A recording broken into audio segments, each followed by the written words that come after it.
So generally, the stronger you go with your fragrance, the harder it might be to pull off. It's going to be pushing out more. Typically, a stronger performing fragrance will also be heavier and richer and will have more scent profile to it. And some may find it a little bit more challenging to wear in your normal day-to-day life. A lot of people have jobs they have to go to during the day, or school or something like that, where they're going to be around a bunch of different people all the time.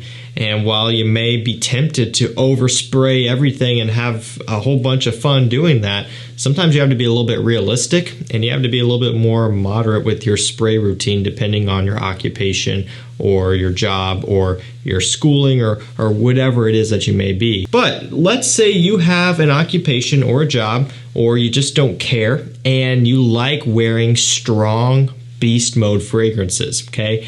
And you really just still want to kind of maintain a nice mass appeal to you. You don't want to be the guy who's going to be wearing, something like Amouage Interlude. That would be one that is very much beast mode across the board on pretty much everybody. You still want to have kind of a mass pleasing and approachable smell to you. So basically what you're looking for. So today we're going to be going over 7 beast mode fragrances that you can still wear anywhere, anytime. No matter what you're going to do, you're going to have great performance out of these, and you're still going to smell fantastic to everyone around you.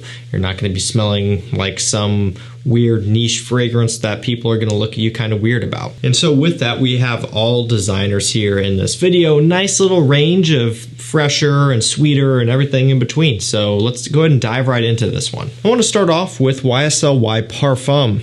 Right off the bat, this one of course has apple and sage, amberwood, lavender. It's the Y DNA. But this is, of course, the Le Parfum edition. What this is, to me, is even more refined and even more mature when you stack it up against the rest of the lineup. Now, it is a YSL Y fragrance at heart.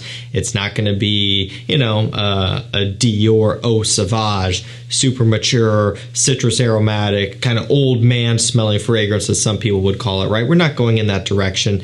But compared to everything else, this one has a little bit more of a refined quality to it, and that's why I gravitate towards it so much. Now, don't get me wrong, the EDP is still great, but this one kind of takes it back a notch, but still gives you big performance out of this one. So you kind of lose a little bit of the overwhelming sweetness that you get in the EDP. It's a little bit more aromatic, but you're still getting great performance across the board. This is a great flanker. Next up, Armani Code Absolu Gold. Love the look of the bottle on this one. Very sleek. It's got tonka bean, iris, saffron, benzoin. Now, this to me is still very much like Armani Code Absolu.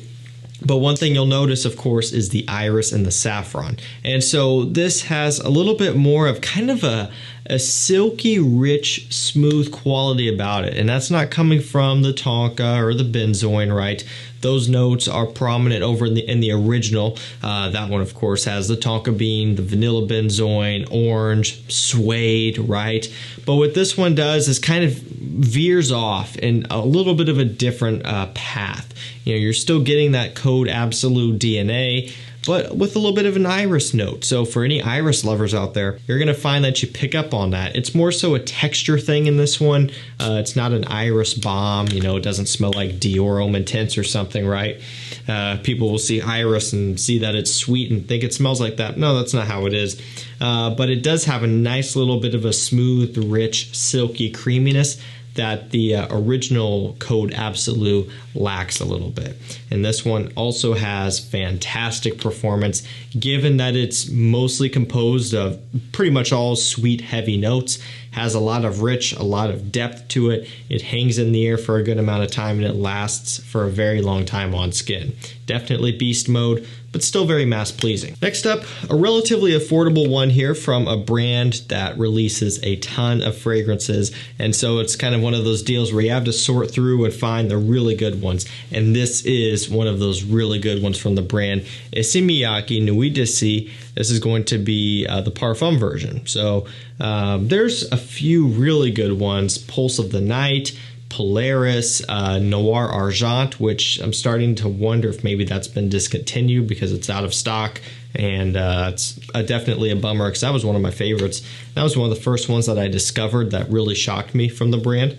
So they've got a lot of great things, Noir Ombre or Insans, right? There's a ton of them. But this here is in production, or at least you can buy it on discounters right now, which is great. About $60 for this bottle size, which isn't bad at all. I definitely can't complain. It's got leather, pink pepper, tonka bean, and vanilla in here. Very rich and masculine. So, you know, you do get the vanilla, you get the tonka bean, but it's not to the level of, you know, like Armani Code Absolu, like we were just talking about, or the gold version. This one really kind of leans heavier on the leather and on the kind of spicy, warm pink pepper accords in here to give it more of a masculine and somewhat more traditional feel overall. You do get sweetness for sure, but it's a little bit more balanced out. It's almost like a 50-50 mix of some sweetness and then some masculine leather. I think it's very well done. It's a parfum concentration. It's a strong performer, but it still has mass appeal and it's still very easy to pull off in most situations. Next up, Bvlgari Man Terra Essence. So it has vetiver, earthy notes, citron, and a little bit of iris in here.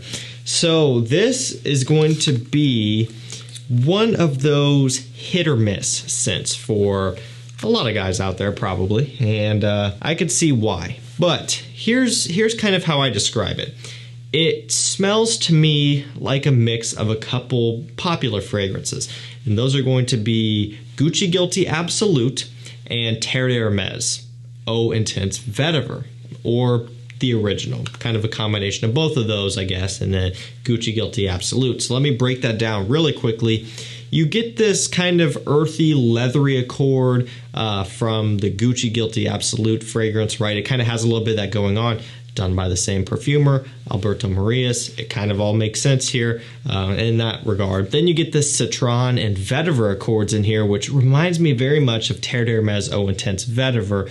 That one there does use kind of a citron, lesser the orange, and then, of course, a good dose of vetiver. So I really like that fragrance, and it kind of combines them.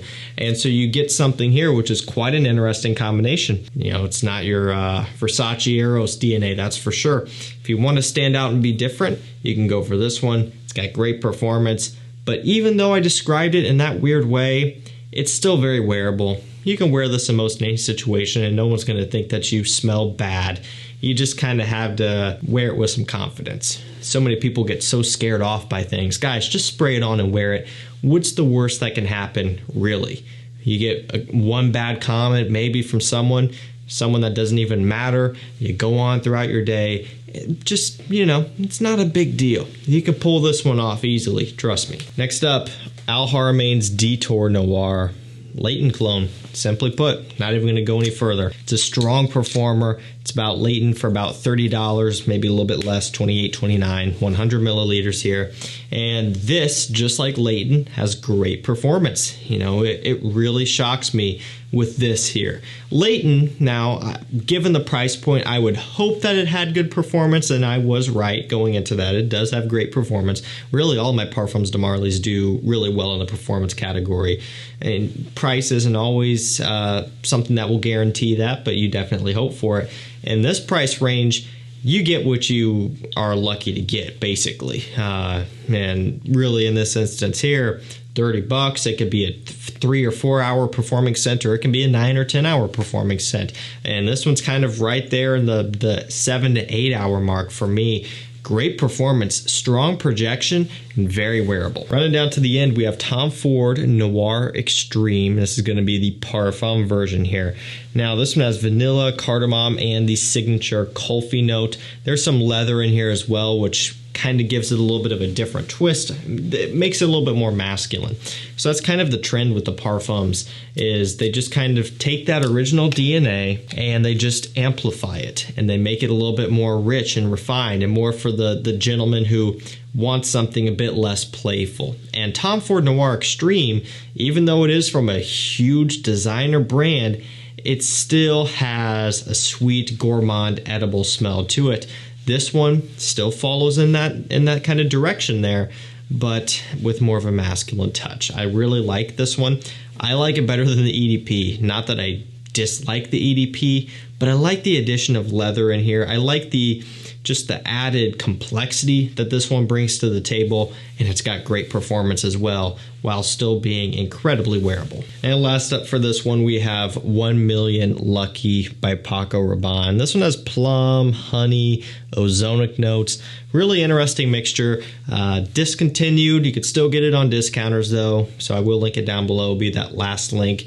But it's not going to be around forever. I figured I'd throw it in a couple more times while I can, because probably I would say in 2023, it's probably not going to be nowhere near as readily available as it still is right now. From what I heard, they were discontinuing production earlier on this year, I believe, but there's still so much of it in circulation. I mean, it's Paco Rabanne, 1 million. It's a huge line. They made a ton of it. And so it's going to still be out there for a while. Retailers are still trying to dump it and all that stuff. It's been on sale, all that good stuff. So, this is one that you can still pick up, and I encourage you to do so. This is going to be a piece of history one day, and it's a strong performing, versatile, but yet unique scent. You may think, oh, unique and 1 million, that shouldn't be in the same sentence. And really with the original, no, it shouldn't be. But this flanker here really does a good job of separating itself and actually doing something a bit different, which I really admire. Great stuff here. Alrighty guys, that's gonna do it for me. 7 beast mode fragrances that are still very wearable and very versatile. Not everything beast mode has to be super hard to pull off and super challenging. You can still pick out things that are gonna have that mass appeal factor to them, that are gonna be easy to wear in your normal, typical day-to-day life, which is what most of us go through. Links will be down below. That's gonna do it for me. Thank you so much for watching. Stay safe, stay healthy, and we'll see you tomorrow with another one. Take care.